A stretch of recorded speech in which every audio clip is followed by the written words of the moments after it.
जी बिल्कुल मौजूद मा په 400 کې نن د شهید اسلام کانفرنس انعقاد شوی دی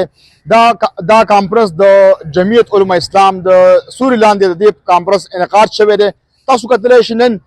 په 400 کې فاروق اعظم چوک مکمل توګه باندې بند شوی دی تاسو کتلی شئ موږ موجود یو په مردان روډ باندې دا سټیج جوړ کړی شوی دی او په دې باندې کرسۍ ایښودل شوي دي خو ولې دا روډ د فاروق اعظم چوک نه والا د کولاډیر چوک پورې مکمل طور باندې سیل شوی دی بند دی تاسو کتلی شئ سټیج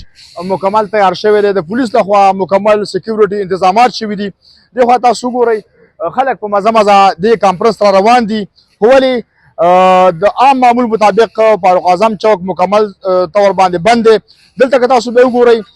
دا چې کوم کانفرنس دی د یو جلسې شکل اختیار کړی دی ځکه نن داسې معلومیږي چې په دې کانفرنس کې به په لکونو خلک دلته شرکت کوي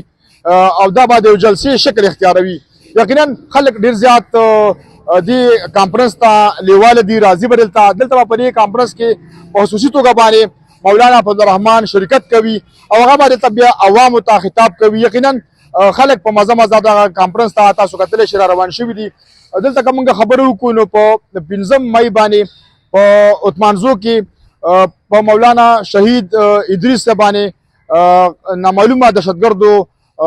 ټارګټ کلینګ حمله کړې وه هغه پر هغه ټارګټ کلینګ کې شهید کړی شوی و خو ولې تر دې دمه 40 ورځې مکمل پوره شولې خو تر دې دمه دغه شهید مولانا محمد ادریس صاحب قاتلان نه دي ګرفتار شوي دلته که موږ بیا د پولیسو د 400 پولیسو کارکردګۍ ته وګورو نو د 400 عوامو د 400 پولیس په کارکردګۍ باندې سوالونه اوچت کړي دي چې ولې تر دې دمه دا قاتلان ولې نه دي ګرفتار شوي آیا دا قاتلان د دهشتګرد دومره طاقتور دي چې پولیس او قانون نافذ کوونکي ادارې تر دې دمه دوی ګرفتار نه کړه یقینا دا سوال نن په 400 کې عوام اوچتوي او په دغه باندې مولانا فضلالرحمن عوامو ته خطاب کوي او بیا به هغوی مخکې له حمل ورکوي چې آیا د دې به مخکې څه کېږي چې آیا دا قاتلان ګرفتار نه شو د دوی به بیا څه له حمل یقینا تاسو کتلی شئ نن دلته په 400 کې دغه کانفرنس انعقاد شوی دی د خلکو دغه تعداد په مزه خلک را روان شوي دغه کانفرنس ته یقینا دلته موږ موجود یو دلته به تاسو ته موږ لمحه به لمحه دلته تاسو خبرونه درکو چې دلته مخکې څه کېږي څه